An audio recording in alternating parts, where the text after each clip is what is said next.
Hello दोस्तों, मेरा नाम रुचि है। मेरी उम्र 20 साल है और मैं अब जैसलमेर में रहती हूँ। इस सुनहरे शहर की हवाएं, पुरानी हवेलियां और रेगिस्तान की खुली जगहें मुझे हमेशा आकर्षित करती थीं।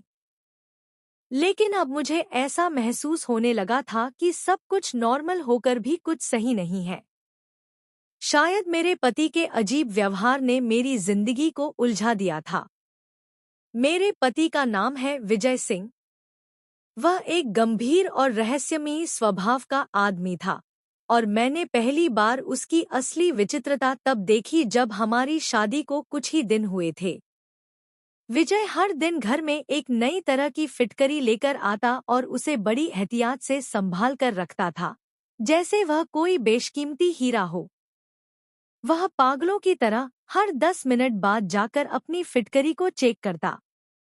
कभी उसे लकड़ी के पुराने बक्से में बंद करता, तो कभी आटे के डिब्बे में छुपा देता। शुरू में मैंने इस बात को नजरअंदाज किया, लेकिन धीरे धीरे यह फिटकरी हमारी शादीशुदा जिंदगी पर हावी होने लगी। शादी की पहली रात भी, जब मैं नई दुल्हन के रूप में कमरे में इंतजार कर रही थी, विजय ने मुझसे थोड़ी बातें की और फिर अपनी फिटकरी लेकर बाथरूम में चला गया। घंटों इंतजार के बाद मुझे नींद आ गई। जब सुबह जागी तो वह तब भी बाथरूम से बाहर नहीं आया था, और जब आखिरकार वह बाहर आया तो उसके हाथ में वही फिटकरी थी। तब से यह रोज का सिलसिला बन गया था। विजय अपनी फिटकरी को लेकर घंटों बाथरूम में बंद रहता और बाहर आकर कहता, सारी कमी पूरी हो गई है। मैं इन शब्दों के पीछे छिपे अर्थ को समझने की कोशिश करती रहती, लेकिन कभी कुछ समझ नहीं पाई।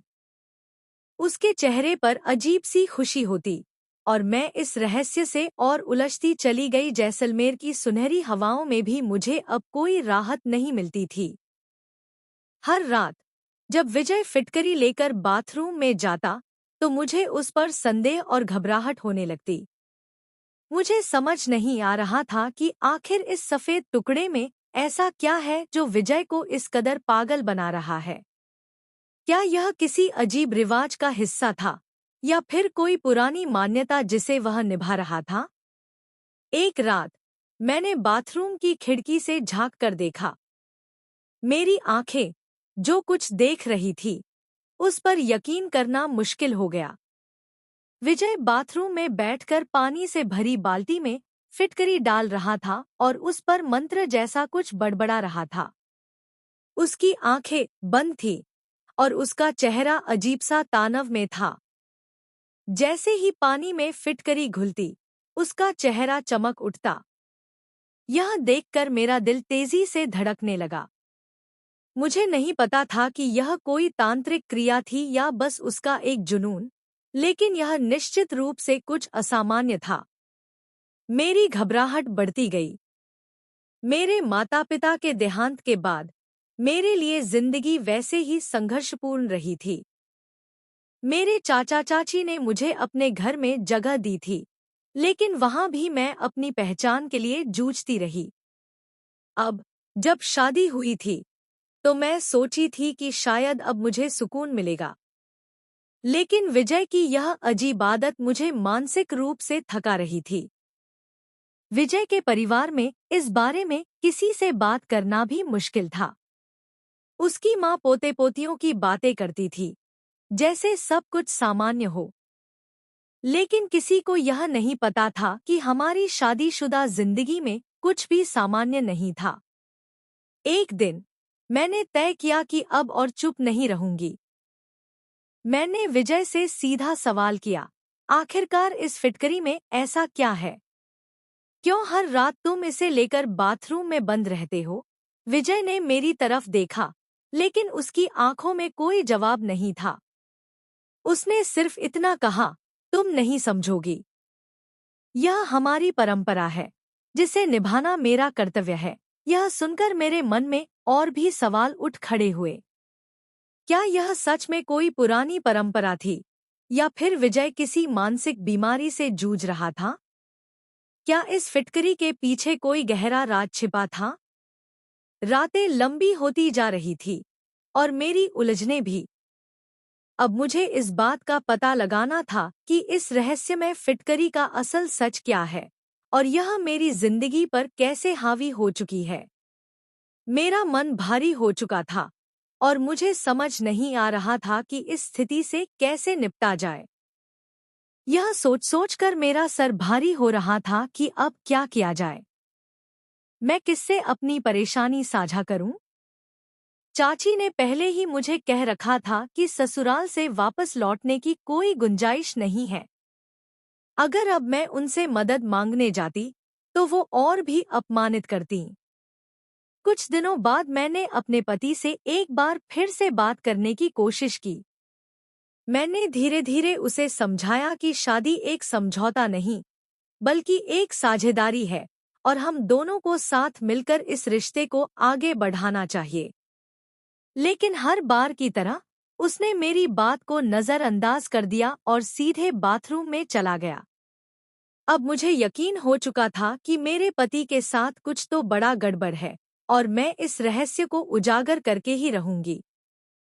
लेकिन मेरा डर बढ़ता जा रहा था। एक ओर मैं इस सच्चाई को दुनिया के सामने लाने का विचार कर रही थी, तो दूसरी ओर मुझे चिंता थी कि अगर मेरे ससुराल वालों को यह बात पता चली तो वो मुझे ही दोषी ठहराएंगे। मेरी सास लगातार पोता पोती की बातें करती रहती थी। मैं उनसे कहना चाहती थी कि आपका बेटा नामर्द है, लेकिन अपनी इज्जत और रिश्ते की मर्यादा को बचाने के लिए मैं हर बार चुप रह जाती थी। आखिरकार एक दिन मैंने ठान लिया कि अब चुप रहने का कोई फायदा नहीं। मैंने फैसला किया कि इस रहस्य को उजागर करने का समय आ चुका है। उस रात जब मेरे पति फिर से बाथरूम में गया तो मैं एक बार फिर खिड़की से झांकने के लिए गई। लेकिन इस बार मैं सिर्फ देखना नहीं चाहती थी बल्कि सबूत जुटाना चाहती थी। मैंने अपने फोन का कैमरा ऑन कर दिया और उसके हर अजीबोगरीब हरकत को रिकॉर्ड करने लगी। मेरे दिल की धड़कनें तेज थी और मेरे हाथ कांप रहे थे, लेकिन मुझे इस समय हिम्मत जुटानी थी। जैसे ही मैंने रिकॉर्डिंग पूरी की, मैं वापस अपने कमरे में आई और सबूत को देखकर मेरे होश उड़ गए। मेरे पति ने बाथरूम में फिटकरी के साथ कुछ ऐसा किया था जिसे मैं किसी और को दिखाने की हिम्मत नहीं जुटा पा रही थी। ये बात अब और छुपाने लायक नहीं थी। मैंने फैसला किया कि मैं इस वीडियो को लेकर ससुराल वालों से बात करूंगी। मुझे यह समझ में आ गया था कि अब मुझे इस रिश्ते में ज्यादा देर तक नहीं रहना चाहिए। रुचि की भावनाओं का उबाल थमने का नाम नहीं ले रहा था। उसका दिल गुस्से और दुख से भरा हुआ था। अपने पति के झूठ और धोखे को उजागर करने का उसका इरादा मजबूत था, लेकिन उसकी वर्तमान स्थिति ने उसे एक नई जटिलता में डाल दिया था। रात का सन्नाटा और अंधेरा उसके मानसिक तनाव को और भी गहरा बना रहा था। उसके पति ने उसे कमरे में बंद कर दिया था, लेकिन रुचि की आंखों में चिंगारी थी। उसने अपनी सारी ताकत जुटा ली और सोचने लगी कि इस स्थिति से कैसे बाहर निकले। उसका पति कमरे में उसके सामने बैठा था। उसने शांतिपूर्वक अपनी स्थिति स्पष्ट करने की कोशिश की। तुम्हें समझना होगा कि यह सब किसी के लिए भी आसान नहीं है। मेरे पास एक कारण है जिसे तुम जान नहीं सकती। मेरी स्थिति इतनी बुरी नहीं है जितनी तुम्हें लग रही है। रुचि ने उसके शब्दों को अनसुना कर दिया और अपनी बात रखने की ठानी। उसने कहा, मुझे अब और बर्दाश्त नहीं करना है। तुमने मुझे धोखा दिया है और मैं अब तुमसे दूर जाना चाहती हूँ। तुम्हारे झूठ की वजह से मेरी जिंदगी बर्बाद हो रही है। रात का समय उसकी पीड़ा को और बढ़ा रहा था। उसने अपने पति की बातों को सुनने से इनकार कर दिया और सोचने लगी कि कैसे अपने ससुराल वालों और चाची से संपर्क कर सके। उसने दरवाजा खोलने की कोशिश की, लेकिन उसका पति उसे रोकने की कोशिश करता रहा। रुचि की इच्छाशक्ति ने उसे मजबूती दी।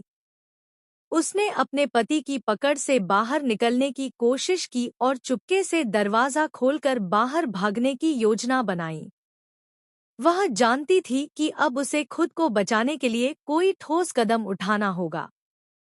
सालों से परेशानियों का सामना करती हुई रुचि ने तय किया कि अब वह अपने ससुराल वालों के सामने सच उजागर करेगी और अपने अधिकारों के लिए लड़ाई करेगी।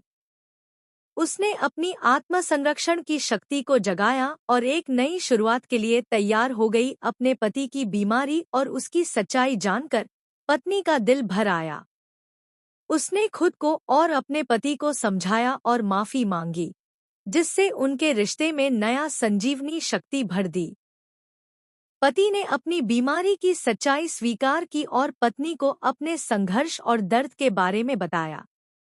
इससे पत्नी को भी अपने पति के प्रति सहानुभूति और समझदारी का एहसास हुआ। दोनों ने एक दूसरे के प्रति अपने अपने दृष्टिकोण बदलकर और संवाद की कमी को दूर करके अपनी जिंदगी को नए सिरे से शुरू किया। पति की बीमारी का इलाज सही ढंग से हुआ और उन्होंने सामान्य जीवन जीना शुरू किया। पत्नी ने अपने पति का पूरा ख्याल रखा और एक मजबूत और प्यार भरे रिश्ते की शुरुआत की।